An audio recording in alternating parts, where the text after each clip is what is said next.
And I definitely want to be able to give a big shout out to all the students. I've had over 30 graduate students whom I've advised in my lab, been on 50 different graduate committees, and have helped train nearly 80 undergraduate research assistants who have gone on and done really good things in conservation and ecology on their own. So that's been a real gratifying part of my sort of professional journey, and the ability to work with them while I do this work that I'm pretty passionate and proud about has just been a great pleasure.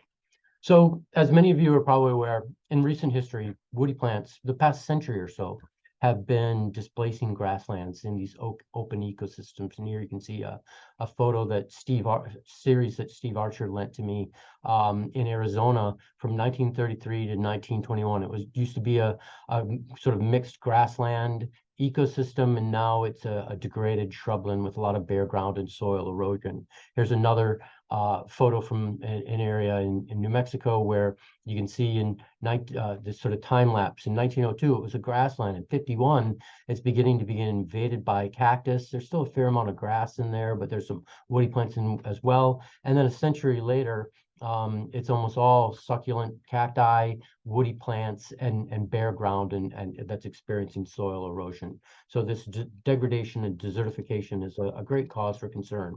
And there's a lot of debate about what's driving these changes. Many have suggested, well, it's livestock. We extirpated the native browsers and grazers, and we sort of loaded these ecosystems with livestock like goats and cattle, and that increased grazing pressure has eliminated the grasses and increased the woody plant establishment. Others will suggest that it's altered fire regimes. We've got a decline in fire frequency, decline in fire intensity as a result of human fire suppression.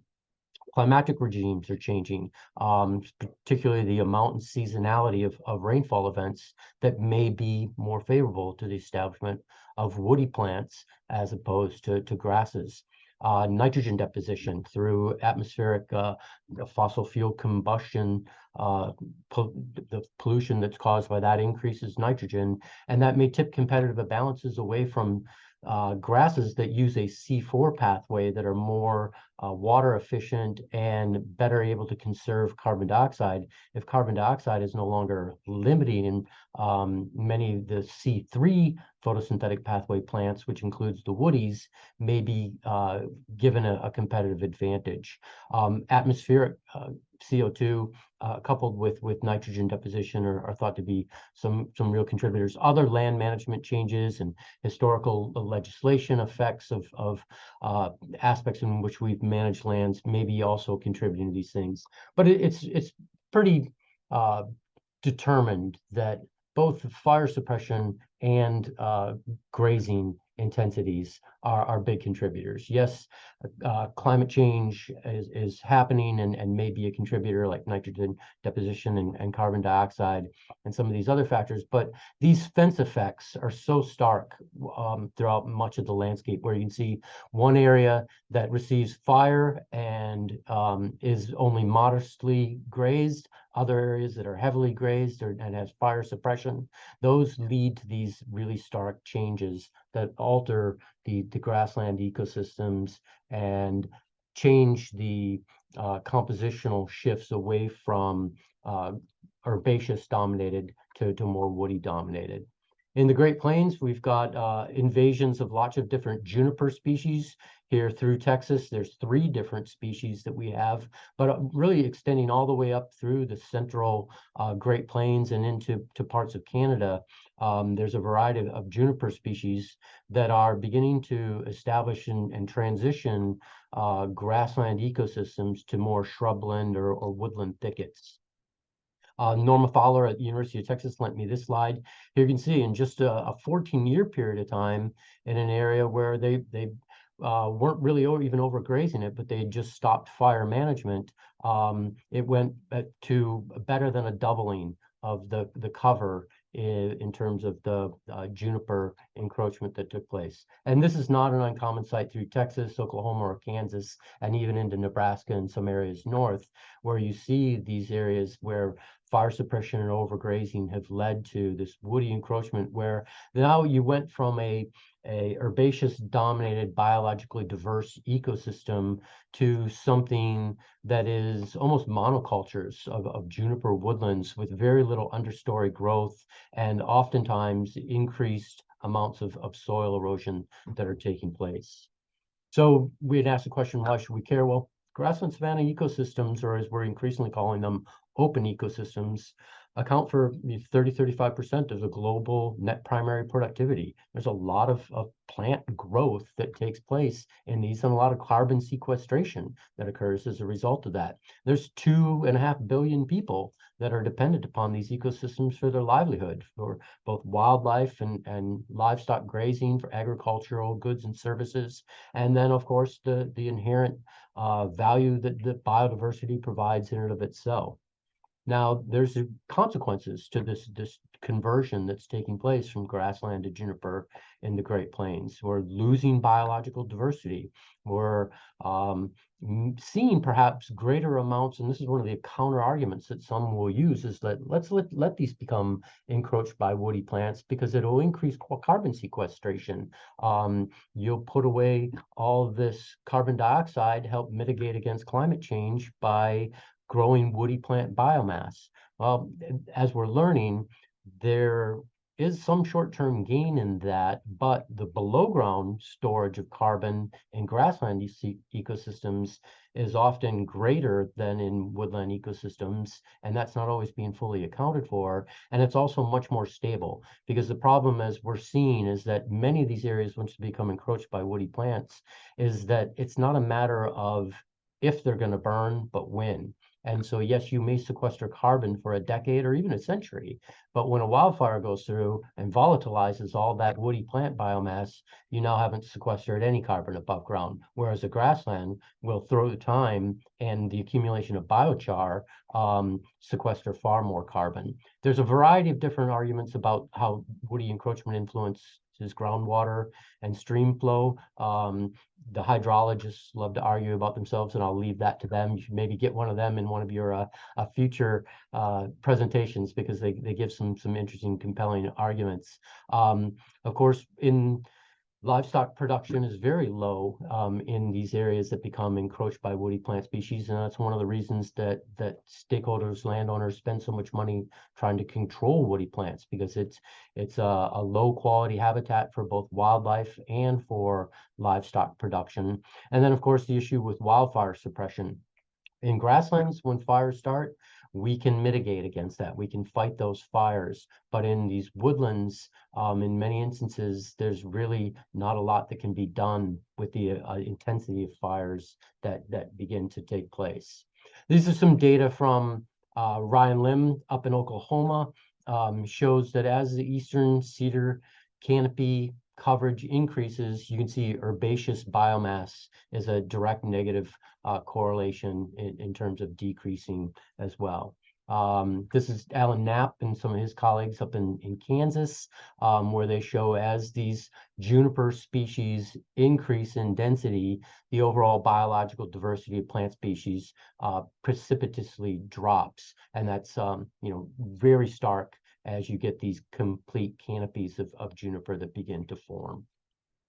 As I just noted, and just some photos to emphasize this, these kinds of grassland fires that you see here on the left are things that we can get out, set a backfire, plow a fire break, go in with some firefighting equipment and put those fires out. The tragedy that occurred in West Texas just this past year could have been averted, and there were those communities that did fire breaks around their towns, and it's now being shown that they were much more successful in reducing losses to structures and livestock when they had utilized prescribed fire to prevent wildfire from encroaching on desirable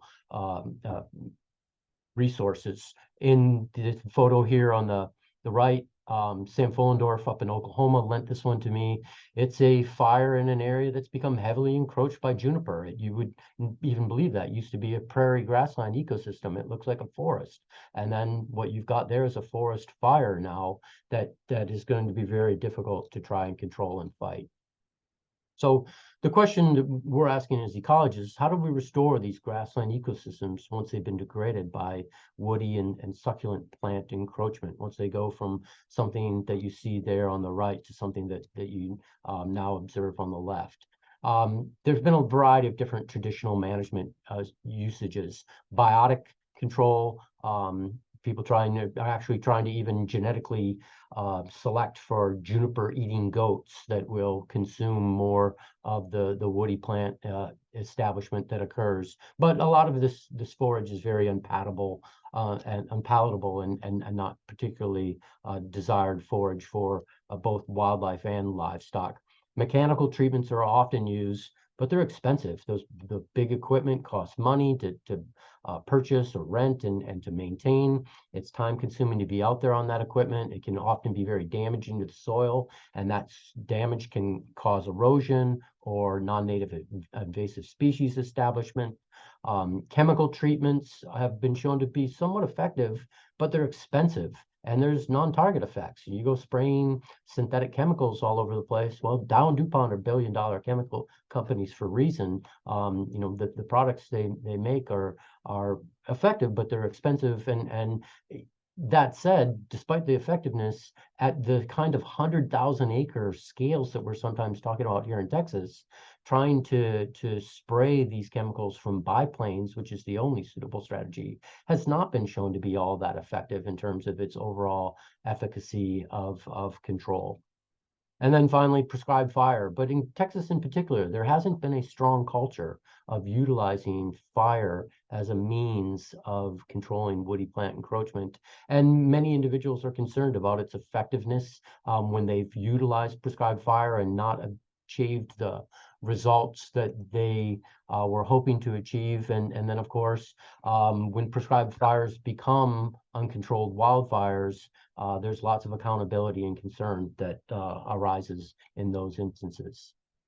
But from a scientific point of view, what we're seeing in these systems is what we refer to as alternative stable state or threshold transition alterations, where you can think of this ball and cup diagram as kind of different steady states for an ecosystem. The ecosystem was historically in this grassland state, and the ball, this little orange ball here, is the ecosystem itself. And what happens is that the ecosystems are resilient to certain amounts of disturbance and perturbation. But if they're disturbed for too long or too intensely, they cross what we call as a threshold. And now, and we've just sort of learned this over the last 50 years through the idea of non-equilibrium dynamics, these systems do not always return to their original state. If they cross a threshold, in the absence of intense management or restoration, this system, after having crossed a threshold, will not go back to being a grassland, even if you remove the livestock that may have overgrazed it and caused that woody plant encroachment. Even if you try and reintroduce low-intensity fire in the manner that was in that system prior to it being converted, those are not effective enough interventions to restore that ecosystem, and it requires a much more rigorous amount of management restoration, or the term we're increasingly using more militaristically is intervention, to try and move this ecosystem back up over that threshold toward the more desired state. And so one of the things my lab has really been interested in is how we can use fire to maintain these grasslands and or restore them. We've known for a long time that fire is very effective at maintaining a grassland. You burn it and it stays a grassland, and any woody encroachment that becomes established, as long as it's small enough and at low enough densities, the fire will control that, which is what we call the fire trap. You prevent the trees from escaping mortality due to the fire, and the grassland ecosystem, that community structure is retained. But when the threshold transition occurs and the woodland state takes place, it's been much, much harder for us to figure out what kinds of management techniques and interventions are necessary to get it back to a grassland state, and or just not affordable. As I noted, both the mechanical and the chemical treatments have been shown to do it, but at costs that are often prohibitive. So, we know frequent fire can maintain grassland savanna ecosystems, but it was claimed that frequent fire alone is incapable of restoring the original grassland state after conversion to a woodland state. And frequent fire doesn't reduce woody plant density. It only sort of alters its structure. You may make it less of a thicket or more of a thicket, depending on how you're burning and when you're burning. And it was right about 2005. It was 2005 when I joined Texas A&M and really initiated this research. And fire was considered an agent of change, but prior to the work that we started doing here, no previous study has really collapsed a mature non-resprouting juniper woodland with fire alone. Landowners in Texas were all using mechanical or chemical means, and when they set fires, they mostly shrugged their shoulders and complained that it wasn't working. And to the extent that even government officials at the USDA and NRCS stated that fire alone is incapable of restoring a grassland ecosystem. So one of my graduate students and I, Drac Twidwell, said challenge accepted. And so Drac had been doing a master's up in Oklahoma in some property in Texas and wanted to switch over to start doing a PhD with me. And we were able to get some NRCS money to answer some of these questions of, can we use prescribed fire set to sort of more extreme intensities to restore these degraded rangelands and control woody encroachment? Most fires in Texas are conducted during the dormant season, and they were largely ineffective at reversing woody encroachment and overcoming those biotic thresholds. But people were increasingly recognizing that fire intensity can have some positive effects at reducing woody plant survival and woody density. This is from some of the Rothermel studies, where you can see as fire line intensity increases, the scorch height increases. And scorch height, particularly on a non-resprouting woody plant, is a very good correlate for mortality. If you get 100% scorch on a non-resprouting plant, you're going to kill that plant because you've killed its meristems and it's not able to then survive beyond that. So fire line intensity is something that more and more people are beginning to talk about. And again, some of the folks up in Oklahoma, like Dave Engel, were showing that particularly with higher fine fuel loads, if you've got an area with a lot of grass and you can get pretty high intensity fires, the scorch percentages can be quite high, to where they were killing trees, getting 80 to 100% scorch on trees that were sometimes greater than 2.5 meters tall. The big problem, however, is that once the fuel loads decrease, those scorch percentages plummet. And most landowners who tend to graze their properties have much lower fuel loads on those properties. So obtaining these high intensity fires has often been problematic and challenging, even though for those who are interested in doing it. So one of the things that Drac set up as part of his master's and then continued with me for his PhD was to look at burning under different fire intensities. The things that were typically utilized by NRCS and others were what was referred to as the 80-20-20 rule, that they wouldn't allow for burning to take place for woody encroachment management above 80 degrees Fahrenheit, which in Texas, there aren't that many days that you're going to be able to do an effective burn with those limitations. Below 20% relative humidity, or above 20 miles an hour wind speed. The 20 mile an hour wind speed makes a lot of sense. If you burn in those strong winds, it's 3 counties over before you know it. Nobody wants that to happen.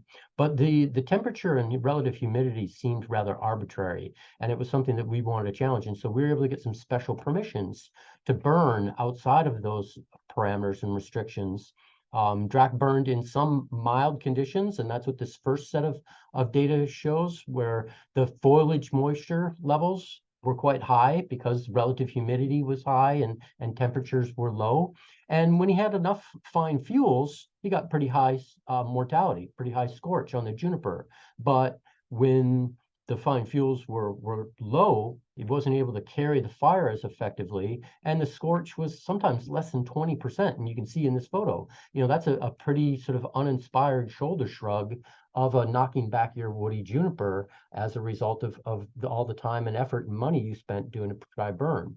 When he burned, however, in more extreme conditions where the fine fuel moistures were lower because relative humidities were lower and ambient air temperatures were higher, low foliage moisture in the leaf tissues in the needles of the juniper, you can see it was irrespective of fine fuels. He got 100% scorch height on all of those plants and was able to collapse that juniper woodland. And so really showed nicely that summer fires conducted, and people like to talk about summer or winter fires, and summer fire is not synonymous with high intensity or hot fire. A summer fire in mild conditions is not going to be very effective at controlling woody plant encroachment. But when burning in more extreme conditions, lower relative humidities, higher temperatures, with the real important factor being fine fuel or leaf fuel moisture conditions in the woody plants themselves, you're able to then get those tissues to combust, and your prescribed fire ends up being more effective. So this is just bringing together the two sets of data that DRAC had, and this was not only a fun finding in of itself to suggest that fire is useful, but beyond that, DRAC was able to sort of take a series of fire physics, fire chemistry, and fire behavior models, and put all those equations together, and very interestingly demonstrate through this conceptual diagram where each of these things has got math related to it, and I'll spare you all the math. And he's smarter than I am, so I'm not even sure I fully grasp it, but we got a very nice publication out of this. He took all of this together and quantified a threshold. Yeah, I just got done telling you about those thresholds. Those thresholds are very arm wavy. We in ecology talk about when something's going to cross a threshold, what it takes to get it back up across the threshold.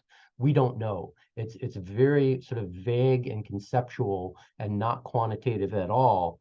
Now, DRAC was one of the first people to make one of these thresholds quantitative. With these data and these various models that he was able to put together, he showed that for juniper, the fire intensity mortality threshold is specifically 160 kilojoules per meter per second of energy is necessary. If you set a fire in conditions that will obtain less than that kilojoules of energy, you won't kill your juniper trees. Above that, you will be successful. And so we can now identify a threshold through measurements of air temperature, relative humidity, and leaf tissue moisture, and suggest today would be a good day to go do a burn because you'll exceed that threshold and you'll collapse your juniper. Whereas if the conditions aren't right, we say, well, you can still burn, but be aware that you're going to spend a lot of time and money and maybe not have as successful of objectives achieved as a result, because your fire won't reach sufficient intensity to knock back the woody plants that you're trying to control. And this just actually now a decade ago, though, was sort of written up in a review paper entitled Resilience in Ecology, Abstraction, Distraction, and Where the Action Is, with a whole who's who of sort of leaders in that discipline. And they talk about how difficult it is to quantify these thresholds. And they state here, in addition to a couple of aquatic systems where it's usually phosphorus amounts that can make a lake eutrophic versus oligotrophic. And so they know the exact amount of phosphorus that flips that switch and causes a threshold transition to take place. They say more recently, experimental data on juniper mortality, coupled with models of fire ecology and fire physics, were used to locate the threshold in fire intensity associated with the encroachment of woody juniper into grasslands. Beyond these few examples, experimental tests of thresholds associated with disturbances are rare, particularly for terrestrial ecosystems. But we did that and we were excited. We were able to show that fire frequency and seasonality were really overly simplistic views of the disturbance that's needed to collapse a degraded woody encroached state. sufficient fire intensity was really critical. It's required to initiate that threshold reversal, and it can often only be achieved at low fuel moisture levels. And the fuel and weather properties that drive fire intensity can be quantified a priori. We can know this in advance, and land managers can use that to then decide whether they're going to surpass their thresholds and achieve their restoration objectives. But the applicability to other persistent woody invaders was unknown. And this is kind of, we did this and we published these papers and we were excited about them. We were very proud of them. And people said, yeah, okay, we said you couldn't do fire to deal with the non-resprouting or juniper, but there's a whole bunch of really nasty resprouting plants in the Great Plains and in these grasslands like mesquite. So how would this work for that? We're not sure that you can use fire to control mesquite, because every time we burn it, it's like, Hercules and the Hydra. You cut off one head and 6 more sprout out, and it becomes this uncontrollable thicket. So, and if you guys are setting these really hot intensity fires, what other kinds of negative consequences might there be to the ecosystem that you haven't fully taken in account? So, we finished up that work in the sort of about 2012, 2013, and the next phase was to begin looking more in depth at resprouting woody plants. As noted, limited effectiveness in controlling resprouting woody plants with prescribed fire. Woody encroachments occurring globally. This is just in a picture in the United States of mesquite. I showed you the juniper map as well. So, a fair amount of overlap, but mesquite in Texas is a big problem. Over 22 million hectares that are invaded by it. It really changes fire regimes, shifts an ecosystem from C4 to C3, reduces productivity in grazable area, impacts wildlife, and causes sort of irreversible ecosystem conversions. But those whataboutisms in our high intensity fires, right? They said, well, you're not going to kill resprouting woody plants, but they also said, you set fires that hot, you're going to sterilize the soil, or it's going to become hydrophobic, kind of like, oops, sorry, I got to move around for a minute. They got my office on a timer. If I sit too long, the lights go up. It'll become hydrophobic, like clay in a kiln, right? So, and then water will just run right off the surface and not sink down into the soil surface. And so hydrophobicity with a hot fire is a really undesirable outcome. You're going to increase erosion and nutrient leaching. You set fires like that, you're going to sort of decrease herbaceous productivity and biological diversity. You're going to kill desirable native grasses that are important for both livestock and wildlife, and you may create situations where non-native invasive grasses and forbs really thrive in response to the fire intensity. So all valid concerns and questions that we needed to further test. So we set up, because there's limited data on extreme effects on honey mesquite, we set up some studies to look at prosopis, and we also wanted to do a combination set of treatments, sort of that Hercules and the Hydra 1-2 punch, where Hercules was successful where others weren't, because rather than just chopping off a head, they chopped off a head and then cauterized it with fire. So we wanted to see if burning and spraying, or spraying and burning in some combination, might be more effective than just spraying or just burning alone. And so Drac, as the other part of his PhD, set up some studies in 2 different sites here in Texas: the Coastal Bend at the Welder Wildlife Refuge, and out on the western edge of the Edwards Plateau at the Sonora AgriLife Research Station. And we set up these sort of 18 plots that were 20 by 30 meters long, and cut into divided into subplots with different herbicide treatments, either herbicide before a fire, herbicide after a fire, or no herbicide, and 3 different fire treatments where they were burned high intensity a single time, burned high intensity once with then a later follow-up fire, and unburned plots. They were all treated as individual replicates and independently burned. There were no block burns here. These were all head fires. We had this big blackened out area and fire breaks around each plot, and the plots that received fire received a head fire through the plot. Just another schematic diagram to show our herbicide treatments were a combination of remedy and diesel, commonly recommended for treating mesquite on rangeland ecosystems. This is just an aerial of looking at some of the plots where some of them we had to angle so that they definitely went with the prevailing winds. And here we have not only a road, but then we burned out this whole pasture ahead of time. So then as we ran these into head fires, they just ran into nothing but empty fuels, and the fire went out. We also then set these fires at periods of time during low precipitation. So here you can see from 2006 to 2011, the monthly precipitation during our study is in black. The red is the sort of historical mean. The times of our fires, the precipitation was quite low, and the cumulative effects of drought was considerably high. This is the Palmer Drought Severity Index. Our first set of fires in mid 2008. You can see how intense that drought was in that part of the world during those times. Many of you may remember that. And then even again, when we did our follow-up fires in late 2010, it was very dry as well. And historically, these sort of match up with the sort of extreme drought conditions during the century. You know, the 20s, 40s Dust Bowl type area conditions. We're not that far off some of those when we set these fires. So here's the pictures of our site at the Sonora station before and then after. When DRAC ran these head fires through, they burned as crown fires because the fuel moistures were so low in these plots, even though they were dominated by mesquite.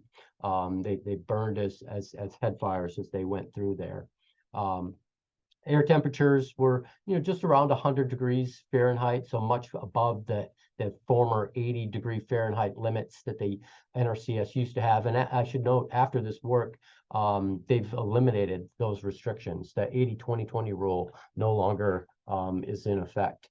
And many individuals with the right knowledge base and expertise background can even conduct prescribed burns during burn bans. But I'll get to that at the end of the talk. Wind speeds were modest, and relative humidities were not super low, but lower. But as you can see, we had some pretty intense fires, particularly with our maximum flame length. So, some of these were better than 10 meters in height pretty regularly, where the flame lengths were sometimes double the plant heights, and it moved at a decent clip, but it wasn't in terms of a raging wildfire. It pretty steadily marched through those plots, and we had about well over 95% of the vegetation affected in all the plots. We did temperature data to show how hot these got at both the ground level and at a meter and a half above ground level. Bumping up over 1,000. The highest readings we actually were able to take because of the limitation on our temperature sensitive paints.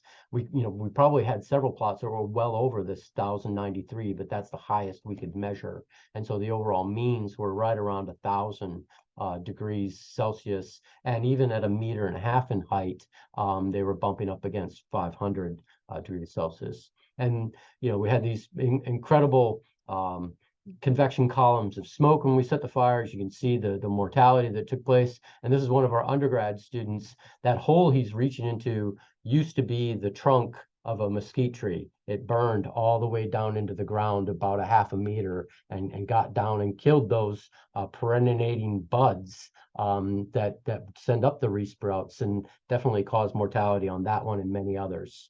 So we did all kinds of good plant ecologist things, measured a bunch of stuff. I'm not going to go into all kinds of details, but give you this sort of take-home message that our high-intensity fires during these severe droughts killed significant levels of mature resprouting woody plant species. This first set of graphs is the Welder Wildlife, the Coastal Bend site, which is much more humid, higher levels of productivity. The Edwards Plateau, the Sonora Agalife Research Station, much more arid. But Sonora is more dominated by juniper, but there are sites that have deeper soils, and we can get high abundances of mesquite out there. And so we wanted to sort of do an apples to apples comparison across a aridity longitudinal gradient, and we focused mostly on areas that were heavily dominated by mesquite. And so here you can see, we had significant reductions in terms of survival, greater levels of mortality with the extreme fire than in the controls. And even the change in shrub densities were significantly decreased as a result of our fire treatments. And although the fire treatments sort of increased mesquite shrub resprouts in some of the areas, the overall height and crown area of those resprouts was significantly reduced. So there was some effectiveness here. And then with our combined treatments of fire and herbicide, we didn't get any significant interactions the way we were hoping to, that somehow a 1-2 punch of fire and then herbicide, or herbicide and then fire would lead to differential results. Herbicide was pretty good at killing these plants. Again, as I noted, those are billion-dollar companies for a reason. If they sold product that didn't work, nobody would buy it. But they're expensive, and there's also all kinds of unintended consequences. And their utilization across very large landscape levels is going to be limited. So we saw effectiveness of the herbicide treatments, but no fire by herbicide effects occurred.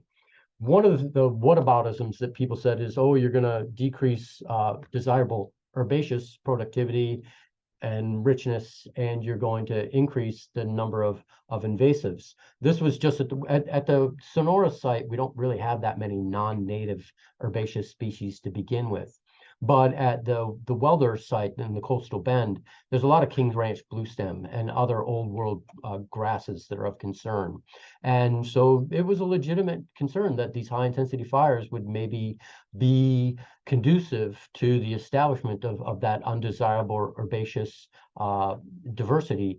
We didn't see that at all. They're there, but we didn't increase the abundance of non-native forbs at all. And there was no significant difference in terms of the amount of native or non-native species in the burned or unburned plots. And in terms of the species richness for native plants, we actually increased forb diversity a bit and total diversity as a result of our fire treatments, and perennial grasses were unaffected. So those are all good things. And ultimately, this is a picture of my former PhD student, Drac Twidwell, who's a professor now in University of Nebraska and has become a real leader in the field of fire ecology. This is out at the Coastal Bend site.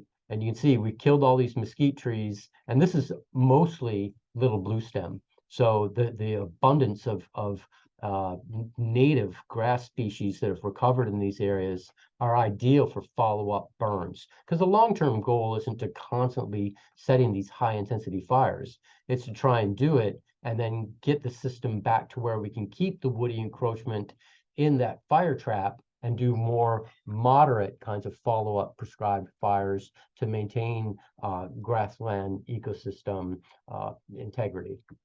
And just another picture, you can see a dead mesquite that's just completely sort of filled up by the tentacles of stems of little bluestem is a great picture in my eyes about, now we can run a modest fire through there with all this fuel, and in very little time, we'll have a very nice coastal grassland prairie that's returned. So, traditional managements utilize mechanical chemical controls with fairly lackluster results. They said you can't kill mesquite with fire. As I just showed you, maybe we can. And the very last part of the talk here, I'm going to just go through some of the things we just most recently wrapped up and some of our most recent publications that have been coming out the last couple of years related to these issues. As I noted, the previous work that Drac did that we published, the extreme fire increased mortality on these woody plants. But that whataboutism of, all right, you did those during drought. Can you kill honey mesquite with extreme fire when there isn't a drought? And if you can't, well, then maybe this isn't as effective as a management tool as you're suggesting. I alluded to those things about the grasses. We needed more, even though we had some good evidence that we didn't have negative effects in some of our earlier studies, we needed more sort of empirical quantitative experiments to really answer those questions. So, do we negatively affect desirable grasses, reduce herbaceous productivity with these extreme fires? Do we increase invasives? Do the soils become hydrophobic? Are there other soil properties, physical, chemical, biological, that are changing? Are we altering microbes, mycorrhizal fungi? And are there other fire by herbivore interactions? And so these were the things we set out to answer with our next set of studies. This set of experiments was funded by the USDA. We did it only at the Sonora AgriLife Research Station, this out here on the western edge of the Edwards Plateau, semi-arid savanna, bimodal precipitation, very shallow rocky soils. But where the mesquite is located, they're a little bit deeper. Historically, this was a mid-tallgrass prairie, but now it's mostly short C3 and C4 grasses with a lot of prickly pear cactus and woody shrub cover. So we designed this experimental study to look at centered on mesquite trees and test a lot of these sort of what about questions that people had been sort of throwing at us. We had 72 10 by 10 meter plots that we completely randomized different burn treatments of no fire, moderate energy fire, and high energy fire. And because we weren't in an extreme drought at this time, and fuel loads may have varied from plot to plot, we added fuels to all of the plots, where we added 60 kilograms of hay to uniformly across the plot that was going to be a moderate energy fire. And we added the hay plus 200 kilograms of dried juniper branches to increase fire intensity on those where we were going to elevate the fire intensity plots. And then we also had a treatment because those below ground buds, soil is such a great insulator that just a couple centimeters below the surface, typically it's believed that the fire intensity dissipates, and that's why these things are able to so effectively resprout. But then at the same time, people would want to claim that, oh, you're going to kill these grasses that are the same depth below the soil, and they're not going to be protected. We wanted to see what would happen if we unprotected the buds on the juniper. And so we had some where we exposed those basal stems on half the treatments, and others we didn't. So we burned these in 2018 during higher temperatures, low humidities, and then we continue to monitor them for a couple of years, looking at a variety of different demographics on the individuals. Here you can see where we exposed the stem, just sort of a shallow excavation of those below ground stems so that they were no longer insulated by soil. And this is one of those that after the fire went over it, just to try and mechanistically understand how important the below ground buds are versus epicormic buds, because these also have a variety of meristematic buds all throughout the stem tissue of the above ground plant. So we wanted to isolate the basal stem contribution and the epicormic stem contributions. And so this is just a picture. Here's the hay laid out in our low energy fire. We instrumented these things like crazy with all kinds of below, above ground, and even we had a boom lift with a FLIR infrared camera that I'll show you some imagery from in a minute. This is the high energy fire, and then here they are burning. And this is from the boom. You can sort of see a couple of the plots after they had burned. And then if I can get these to work, I'll just show you there's a ring fire on a low energy or moderate energy. We interchangeably have been using moderate and low. We need to be more consistent. And here's the infrared on it. So we were able to get some really good data from that in terms of residence heat time on the plots. And then here's the high intensity fires where we've got the juniper that's sort of piled up just around the center of the plot around the mesquite tree.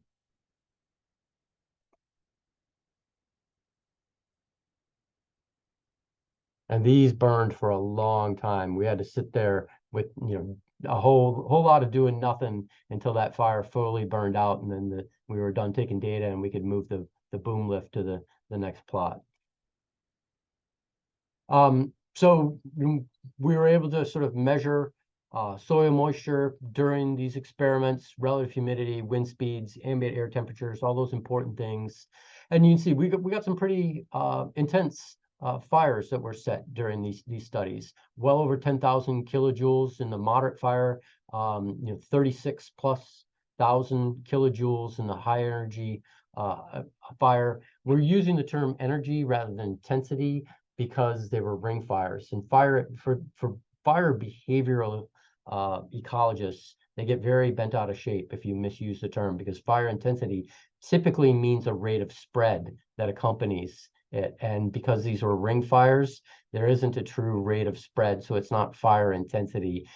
You can use them sort of interchangeably and probably be okay in most instances, but we've just gotten in the habit of talking about fire energy rather than fire intensity when we use ring fires rather than a fire that moves across the landscape.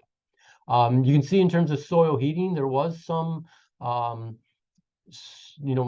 the moderate fire energy, the heat didn't really have that big of an effect, but in the high energy, they definitely, there was some heat that moved down into the soil.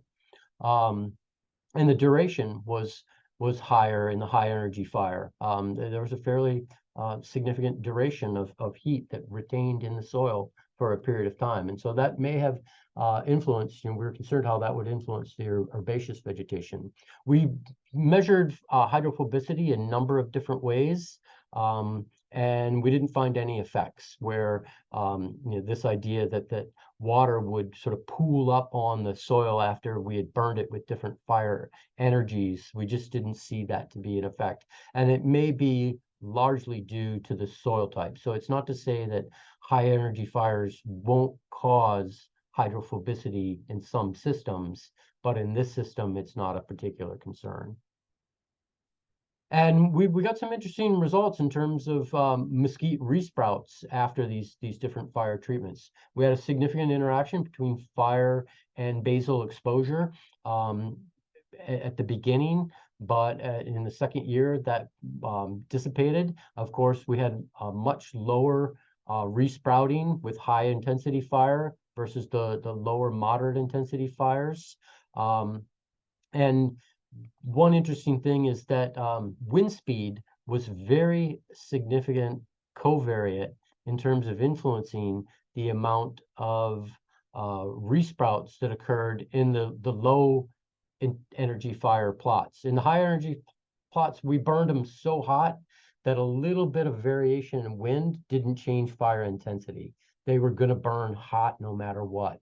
But in the moderate energy fires that we set, if the wind picked up a little bit, it caused the fire intensity to pick up a little bit, and that directly translated into fewer resprouts. And it really goes to show that studies where they just say, well, we are going to compare burned versus unburned, are really missing some important data, because slight variations in microclimatic conditions like relative humidity and wind can really alter outcomes in terms of how vegetation responds and survives or doesn't survive. And then looking at the epicormic buds, the moderate fire energy had a bunch of resprouts, 541 times higher number of resprouts than in the high energy fire plots. We only had a single epicormic resprout in the high energy fire treatments with all of those different plots.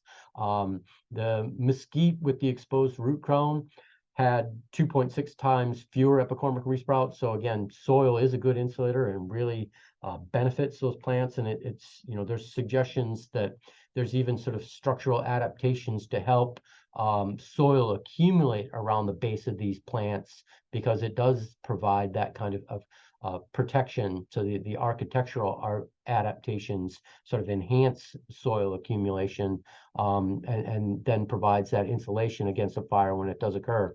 And getting back to the environmental conditions, a single unit increase in relative humidity increased the number of epicormic sprouts by 18%. So again, it gets a little, the fire intensity decreases a little bit because the relative humidity went up at one point in the day, and it resulted in more survival, more regrowth. And then in the other instance, when the wind increased by 1 unit, it caused a 55% decrease in the epicormic resprouts. So those modest environmental conditions that influence fire intensity, fire energy, can really influence the response variable that the plant elicits. Now, with the grasses, we saw some high initial mortality, but they all bounced back. They all resprouted.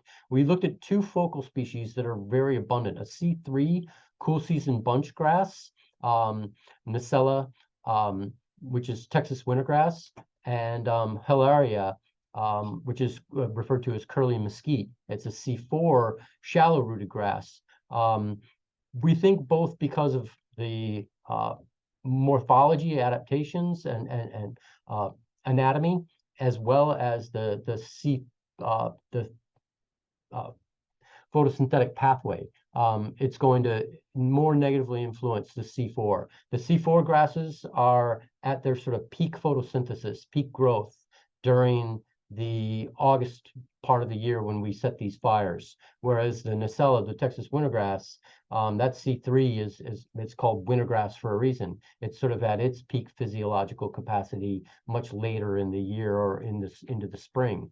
And then also this has its stolons along the soil surface rather than having the deeper rooted bunch grass that the Nacella had. That said, they all seem to survive and ultimately resprout after these fires. So we didn't see the mass of mortality in the perennial desirable grass species that people suggested we might have. We didn't have any negative effects on soil properties. We looked at a variety of different physical and chemical soil properties in our 3 treatments: unburned, moderate energy fire, high energy fire. No statistically significant effects. So we weren't altering the structure, physical structure or chemical structure of the soil as a result of these burns. There were some interesting bacterial responses over time, and we altered some of the alpha and beta diversity where we didn't sort of result in significant decreases in abundance, but the compositions shifted toward organisms that are typically recognized as more pyrophilic. So things that do well in areas that were burned increased. Things that do well in areas that are unburned decreased when they were burned. And so that's not necessarily surprising, but it was good to verify that the concerns about sterilizing the soil that some suggested might take place didn't happen here. And then sort of last minute, wasn't even part of our original plan, but the non-native axis deer, this axis that have been introduced to Texas from India and are a very popular private game ranch hunting species, have escaped captivity and have now naturalized throughout parts of Texas, particularly in the Edwards Plateau. And their abundances over the last decade have really exploded on the landscape. And the big issue, there's a couple. One, they compete with white-tailed deer, not for forage, because axis deer tend to be more grazers rather than browsers, but they do still overlap with whitetail and displace them for habitat. Because they're grazers, they also then compete and displace livestock in areas where you're trying to grow grass to feed cows. The axis deer will come in and eat all of it, even if you should defer grazing on your pasture for a period of time. And the other is there's concerns with diseases, and there's been some anthrax worries and other issues that are outside my specialty, but I know they're a real concern. Because we knew there were so many axis deer out on this site, we thought we got to set up a study to control for them and see what role they may be playing in the plant dynamics and post-fire recovery. Because if we burn an area and it comes back super abundant with grass, but the axis deer come in and eat all of that grass, we'll never know it. So we set up some cages, some exclosures to keep the axis off, and measured areas with and without axis grazing in them to see what sort of an effect they were having and whether there would be some sort of a fire grazing interaction. Bison often go and graze at an area that was most recently burned. We thought, well, maybe the axis deer will be doing that as well. We didn't see that significant interaction. We didn't have an interaction between axis deer grazing. This area had all of its livestock excluded from it during our experiment, but axis deer could easily access the plots. We did see a significant effect of herbivory, however. Axis deer pretty much ate everything everywhere, burned or unburned. And in the places where we had these cages set up to prevent axis deer, we had over 2 times as much biomass that was growing in there. So they're really altering the landscape and having some influences on grass to forb ratios. The high energy fire plots had the greatest among plot variability in forb biomass relative to low energy or non-burn plots. So there were some interesting results there too. But this axis deer thing is I think really interesting and important. Going to be a big focus for some of my next research efforts because if landowners want to burn and build up fine fuels, they can't do that now if axis deer just come in and eat all of them. The other big issue that people had pointed a finger at us and said, well, you're going to cause non-native species increases to occur. We identified over 80 plant species in our study plots, and there was no significant negative effect on productivity or plant composition. The only sort of non-native species was a little bit of this old world blue stem, Botharia cloa, but otherwise it's all native plants that are out in that area. So we didn't see a big increase as a result of our fire treatments of non-natives. So to wrap things up, thanks for all your patience. High energy fire has a potential to significantly reduce mesquite densities, increase mortality of undesirable resprouting shrubs. Low energy fire follow-up burns are going to be required. There's no silver bullet. I sometimes get a landowner that'll say, I just want to do something one time and then be done. Regrettably, it doesn't work that way. Even if you mow or spray, you're going to have to do it repeatedly, and fire is no different. But the hope is that we'll set these high intensity fires once, and then more low energy, low intensity fires are set as follow-up management treatments, and the need for chemical and mechanical treatments will no longer be necessary because economically, fire has been shown to be far, far less expensive. And if we can demonstrate that it's ecologically effective, I could see a much wider spread adoption of it. High energy fires didn't cause the hydrophobic soils or undesirably alter soil properties, including the physical, chemical, or biological conditions.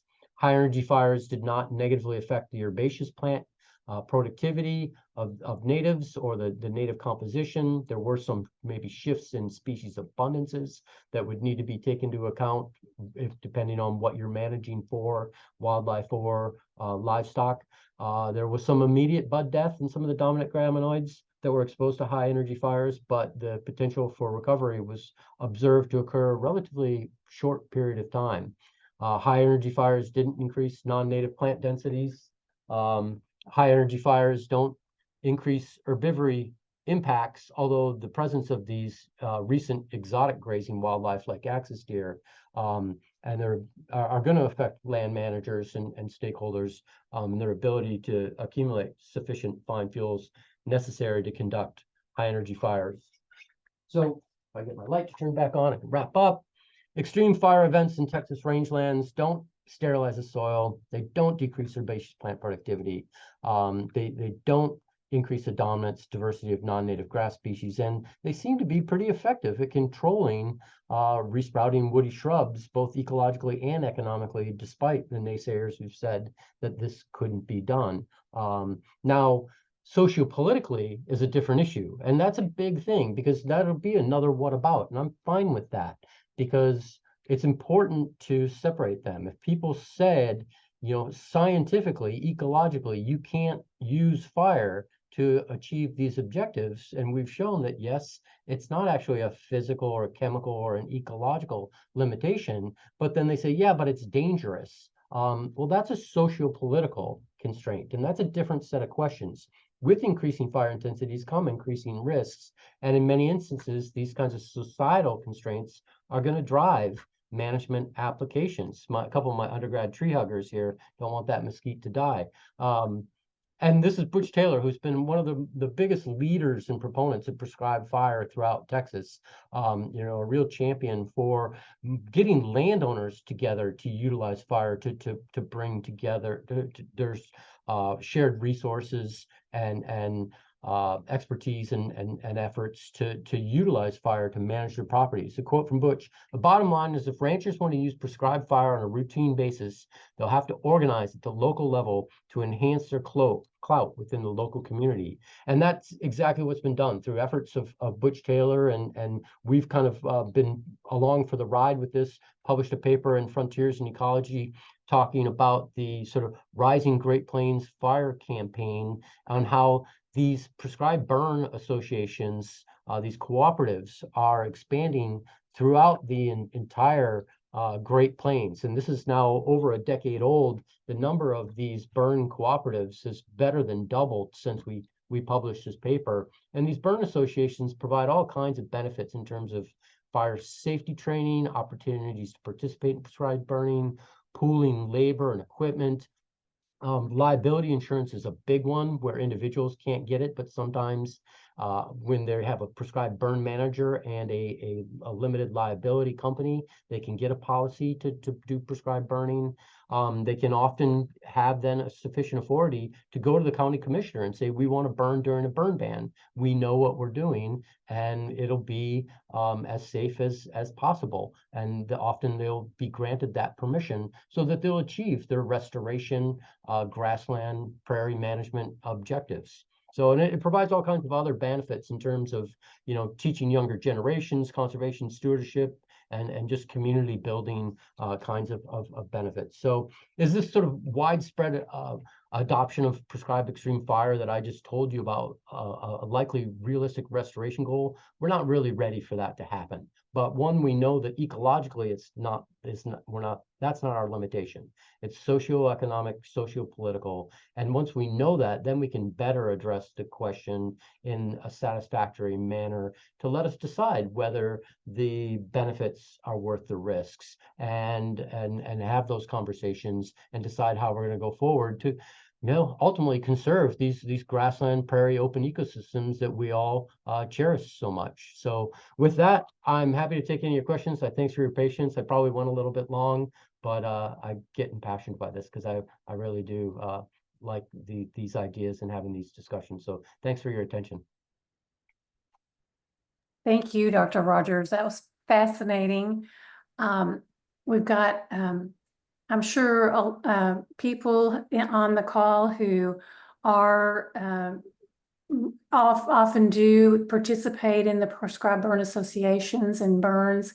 And I'm just wondering if there are any questions that you'd like to ask Dr. Rogers while we have him here. You can raise your Zoom hand, or you can just and Dr. Rogers, if you want to. How about I'll real quick, there's a few in the chat that I didn't catch as I was sort of laser focused on one of the, Mark Brown asked me about the hot fires having limited effect on old world blue stems. Yeah, and there's Norma Fowler's group at UT, Kelly Lyons group at Trinity. There's a bunch of people that have been looking at this, and there seems to be mixed results, but most of what I've seen is that trying to control these old world blue stems with fire is not super effective. But what we haven't seen is that fire intensity somehow increases their abundance, which is what one of the concerns was. So Mark, I hope that answers your question. Happy to take a follow-up from you if you'd like. And folks can throw on their microphone too. With Trey, the fire herbicide, the herbicide was really effective, right? I mean, we got really high mortality rate with the herbicide, but that's to be expected. The fire herbicide combination didn't provide additional benefits, but we did see much higher levels of mortality from fire alone than anyone previously predicted could occur. They said, like before, there's that quote, you can't kill mesquite with fire. And we were getting upwards of 30% mortality with just a high intensity fire. That may seem underwhelming, but it's enough to reduce the density and abundance that, again, follow up lower intensity fires should ultimately get those plants back under control and move your system over that threshold toward an herbaceous dominated grassland versus a woody shrubland thicket.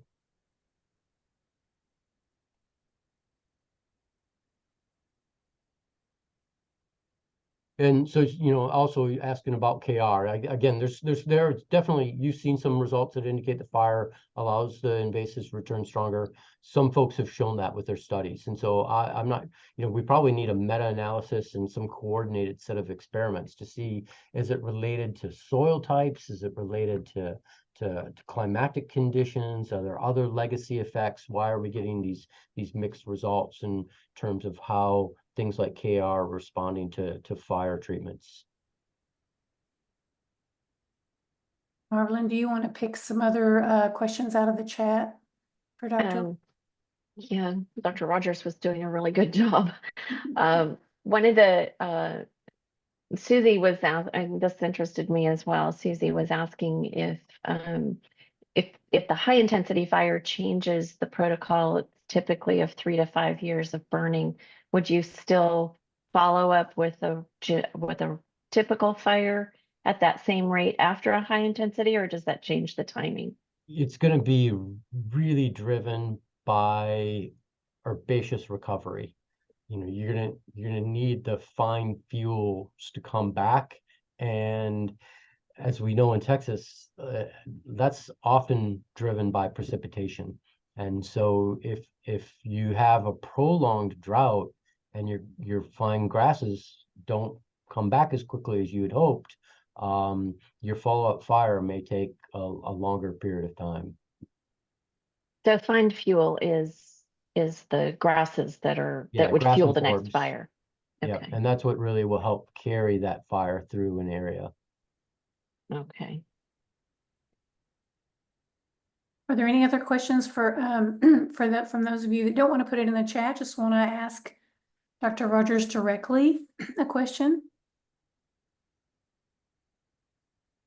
I regret that I can't answer the specifics on other herbicide treatments. We've got some outstanding extension personnel here at Texas A&M, and they would be able to nail that question, but it's a bit outside my wheelhouse of expertise, so sorry. I have a question. As I was looking at your plots, it looks like you did some modification of the fuel there in order to get the intense fire. Correct. How likely are you to get that intense of a fire in that terrain in general? Yeah, so it's a fair question. What we were trying to do was really get at mechanisms.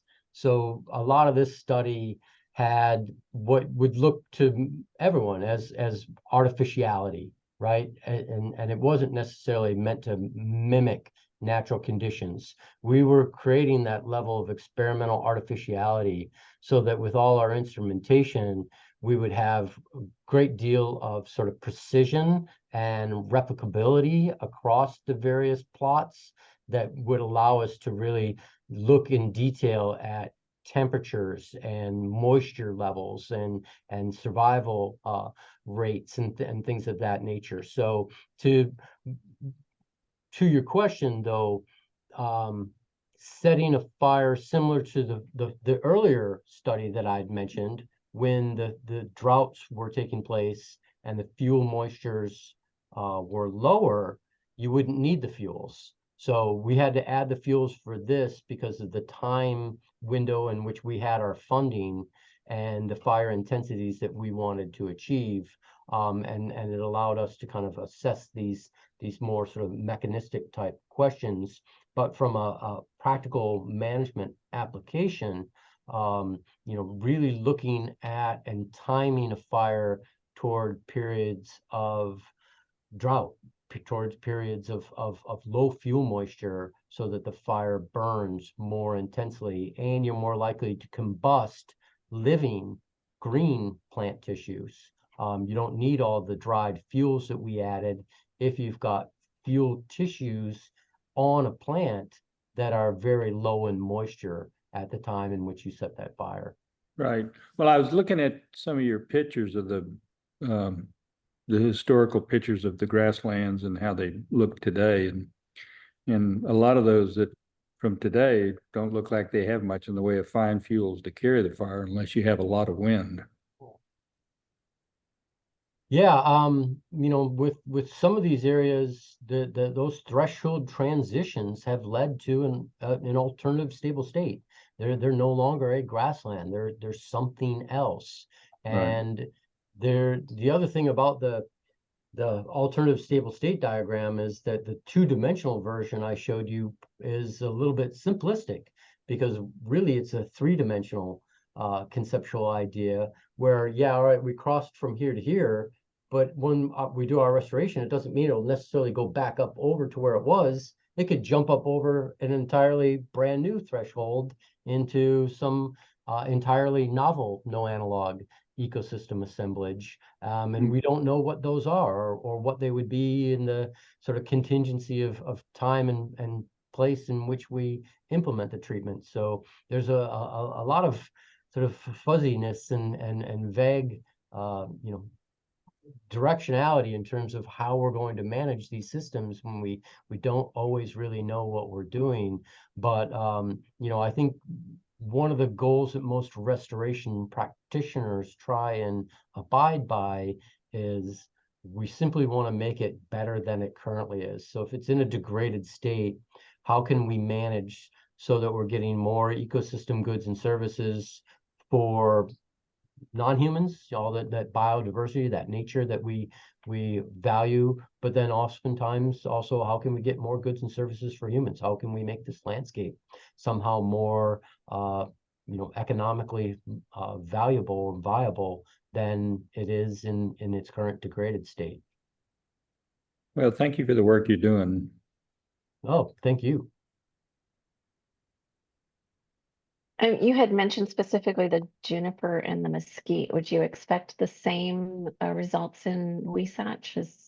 Would that be Yeah, typical so as well? the coastal bend site out there in Welder, when we just did the one study, I got to actually sort of circle back and start doing some more coastal prairie work. I love that ecosystem, but yeah, there was some Wasatch, and we were getting results similar to our mesquite with the Wasatch that was on there, but I haven't done anything real sort of detailed focal kind of experimental study with Wasatch, and it would be interesting to do a more explicit compare contrast with mesquite than I have pursued. And I don't know if anyone else is either, but it's a tree that doesn't have a huge geographical distribution, but where it's found, it can be a real problem for grassland management in certain areas.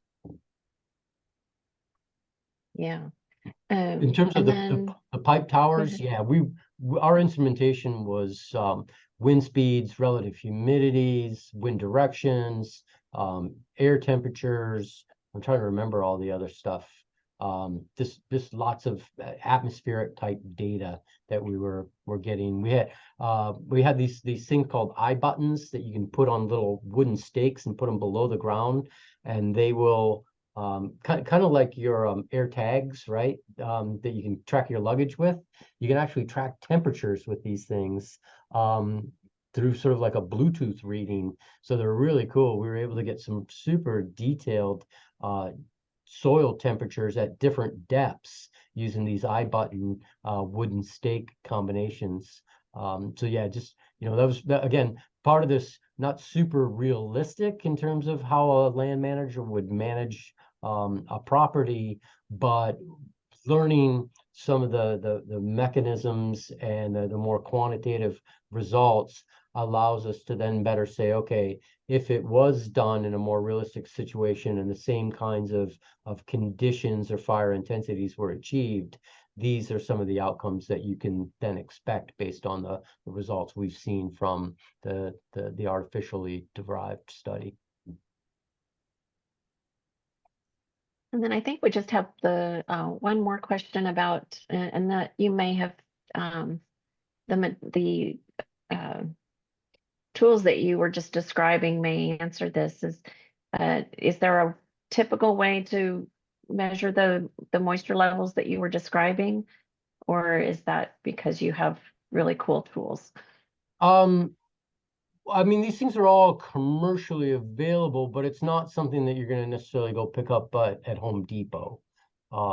There's different sort of like scientific equipment catalogs that distribute these kinds of things, and that's who we purchased them from. But I can't remember the cost, but it wasn't prohibitive. And I think some of the stuff you can even get off of Amazon now these days. So you know, I mean, the world has become this big global marketplace where you know, if you're interested in it, I took that out of the talk because I knew it was already too long.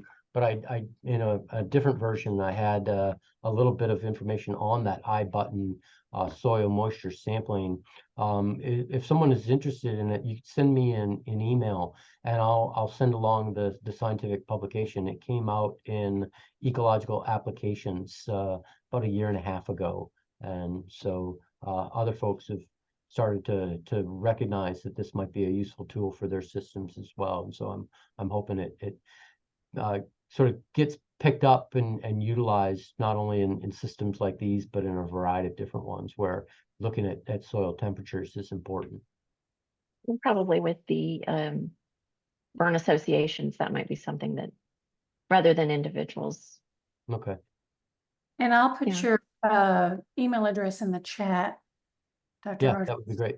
That would be, And a link to my webpage if people are interested, because many of the scientific papers are there on my webpage if anyone wants to look through some of that material.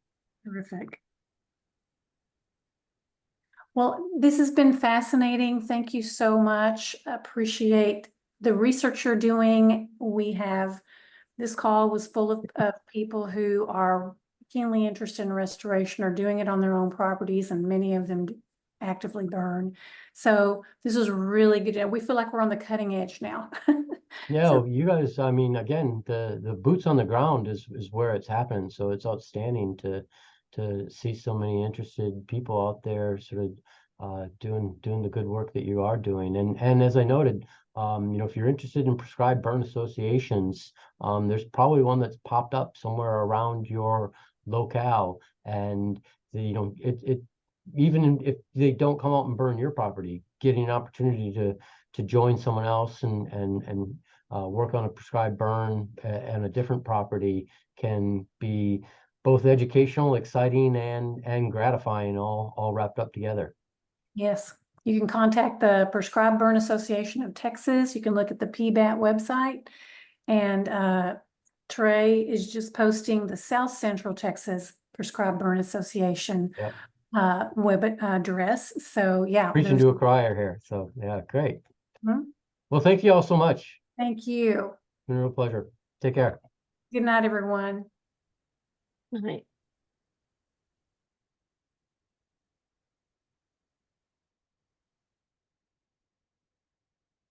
Thanks, Connie.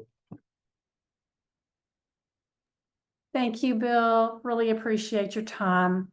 My Have pleasure. a safe trip back to Houston. Thank you. All the best. Good night. Bye-bye.